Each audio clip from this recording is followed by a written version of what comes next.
Children, like Eunice, are often hidden and kept away from the outside world. This is because of the stigma surrounding autistic children in the Somali community. They resort to playing by themselves with their toys, which is not healthy at their age. In the Somali language, there was no word for autism, until now, Mangaar, meaning unique mind.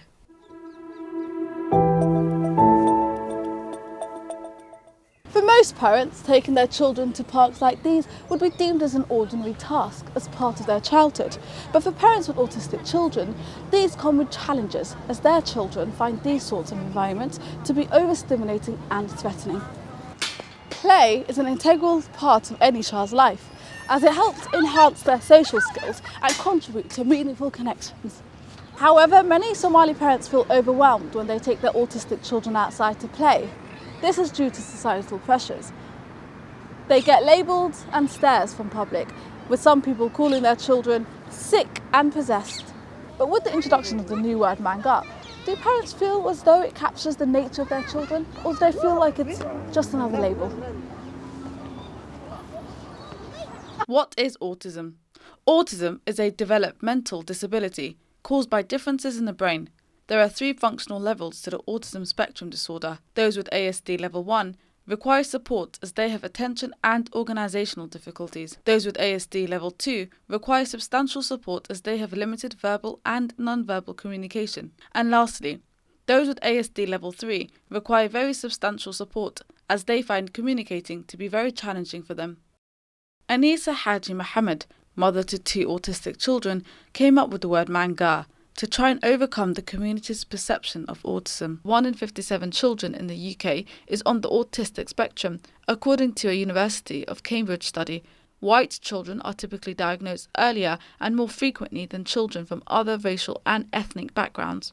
Research shows that black children are 26% more likely to be autistic, with rates as high as 5,125 per 100,000 children. I'm off to speak to Anisa Farah, the founder of London's first Somali autism awareness charity, set up in 2009. She set up the charity after the diagnosis of her second oldest child to help educate other Somali parents on autism. Anisa opens up about how the stigma in the community questioned her ability as a parent and how truly traumatic Quransar can be to autistic children. The major thing we still have in the Somali community is the stigma, honestly, because they first and foremost, the stigma is actually burying everything else you want to do for your child. You're not going to accept the diagnosis. You will sit in denial. You will force them to go to the mainstream school where they don't fit, they don't get the support and the help they wanted. Need that because there are parents still now who don't want to get their kids diagnosed. They feel that it's a label. On social media that I was talking about autism, I was receiving messages like you are disabled yourself because I suffer with stigma. I stigma a lot. So I've been receiving messages like how you will help someone else who is they call it sick, while you are unwell yourself. Do you think it's important to have a word for autism in Somali? Because they don't understand it is important. It is important to have a word, but it's to accept what we lacking is the word is accept. Once you accept it, we can reach anywhere. Yeah, and I think it's very crucial. These kids need to go out. It's very important. First is mentally stimulating them. You're taking them outside park. You take them outside to oxygen, swimming, create activities for them to stimulate them. Because if you don't do all that and you have them at home, it's very, very, very difficult to do anything with them. I think mosques need to get involved with children with autism. Like now, if we want to get our kids to the mosque, like Eid prayer time, you want to take, it's a Eid time, isn't it? So you want to take your kids to the mosque, yeah? Let's say you got kids who are severe autistic, jumping up and down, screaming, maybe taking their clothes off. They can't take them to the mosque because you get certain looks. Still, you might be asked also to put take your child outside because he's making it too much a noise, you know. It's really, we are way behind. But in autism, they believe that the child is cursed.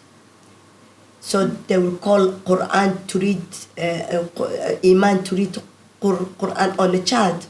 So the child suffers with high sensory input.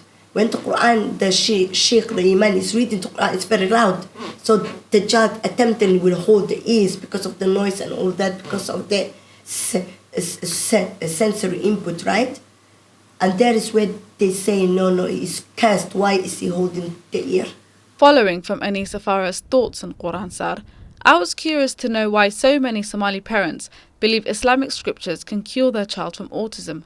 Religion holds significance in the lives of many Somali families, with regular attendance at the mosque and religious education being common practices.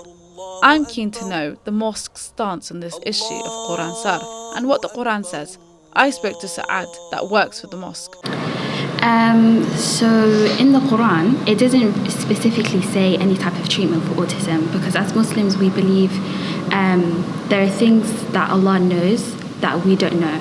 And I think in our human nature, Allah has created us to be curious, to be inquisitive, to learn and always improve ourselves, because that's within our nature as humans as it is. But in the Quran, it does say that everybody is unique, everybody has their own individual. But in terms of curing, the only thing that Muslims believe is giving ruqya to somebody that has autism, which is basically when you sit down with a sheikh or imam and they just kind of read Quran on them.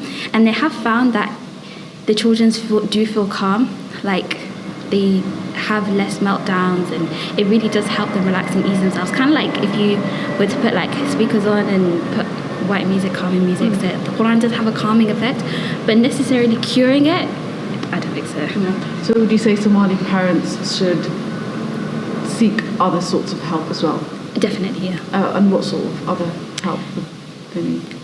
They should definitely go to their GP and get in contact with a occupational therapist, maybe a speech and language therapist as well.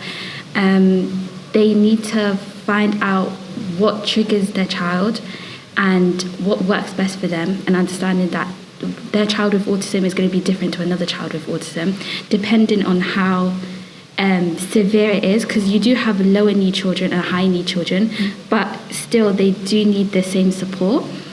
And I think they just need to understand how to help them, because you have to understand that Somali parents have come from war, they've come from trauma, here they don't want to experience any new trauma as well, and they still have that generational trauma in them, which is going to be a venter of their reality that they've created in their head that's kept them going and kept them through, surviving whatever they've had to survive. So say for example their child is showing characteristics of autism. First of all is that shame culture in Somalia is very integrated. It is keep everything to yourself. I think Somalis, they judge people on what is apparent, but they hide their sin, they hide their shame, because they don't want to be judged the same way.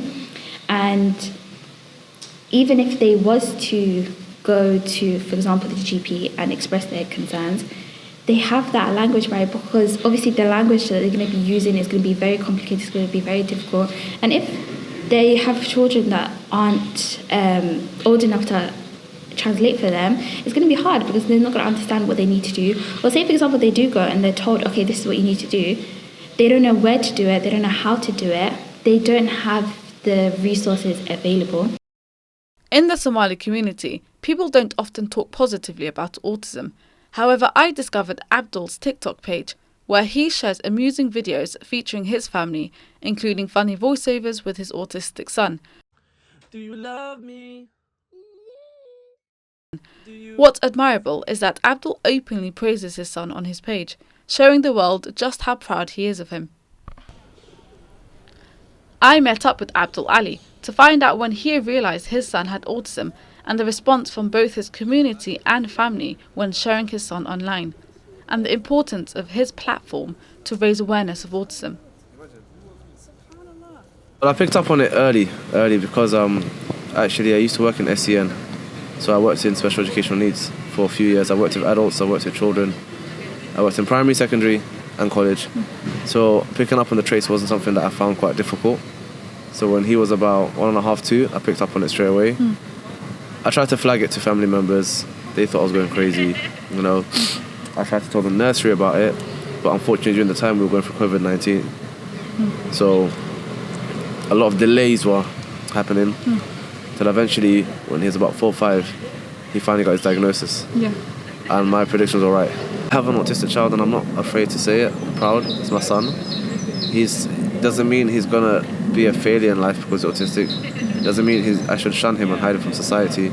And when I did post him up, there were some family members that asked me why. Were telling me that, why did you do that? You know, you don't need to tell the world. But my answer to them was that a lot of people are suffering. And there's a lot of people that don't know who to go to and don't know who to talk to. And there are a lot of people that feel like they're the only ones and they're alone. So maybe when they watch that video, they realize they're not the only one. Like in a beautiful way, the comment section was full of people that relate to each other. And I hope in that section there, they could talk and meet up. Because while I'm lucky enough to have the knowledge and lucky enough to be around people, some people are not. And some people, their autistic child is their first experience of autism. And that in itself can be very challenging. I think that we do need to start educating our people in, definitely, because it's almost like a pride thing to have the perfect child. It's this thing of my child, my daughter is perfect, you know. And whenever you find something a little bit wrong, everyone wants to hide that child and hide the disabilities. You know, yes, because that comes across as more positive, because they are unique. They are very unique. They're very different. I said this in my video. Not every autistic child is different. You cannot. I work with kids who, on the spectrum, are so. I can never even put them as the same. Everyone has a unique trait. Everyone has what I like to call a superpower. It's also a blessing in disguise as a parent that you've been given the opportunity to raise such a child. Because no one, it's a beautiful feeling. It's a very beautiful feeling. They're one of the most innocent minds in the world, as I see. Even within the mosque, I would like my son to learn Quran, but I don't think he's going to the mosque because they're not trained for SEN. So I can't put him in an environment with people who are not trained for SEN students. So you want your child to be in safe hands, make sure they're around people who are trained to be with your child. And that's one thing they need to understand. Another father, Abdisamad, also shares his son on TikTok, educating others about what it's like being a parent to an autistic child. While he believes in Quran Sar, he acknowledges that autism is not a sickness or an illness that can be cured, and he wouldn't have his son any other way. I'm a great believer of Quran, but I also don't believe that in terms of Quran Sar, I can do that to my own son. But in order for me to need Quran Sar, my son has to be sick in the first place. So I don't think my son is sick. I don't think my son is mentally unwell. I don't think my son is retarded. I think my son is beautiful the way he is. He's going to be quirky. He's going to have challenges just like any other child. Just that I just have to know that my son needs help in certain areas. I need to address those help with him. And the way I'm going to address it, it might be different from his sister or his other peers. So I need to educate myself what's autism in the first place. And it doesn't mean that Muhammad is different or he's worse than any other child. He's going to be the way he is, and I'm happy with that. I'm in a social media reason for number one is just to educate the Somali community that being autistic is okay. But it doesn't mean that my son and the child next door to me that who's autistic is going to be the same. They're all going to be different. Every child is unique. Every child is going to have their own challenges. So I just want to be persistent. I just want to be happy. I want to be kind, loving to him, be supportive. And I think that's the way we need to approach autism. I think it's the most dangerous thing you can do to a child, that lock them away and think everything's going to be okay. No, you never expose them to anything because they're going to have that fear in terms of taking trains, buses, navigating around the world. You got to expose them to everything. As understanding of autism grows among Somali parents, through the help of terms like Mangaar, parks like this one fill with children like Yunus, embracing their uniqueness and expressing themselves freely.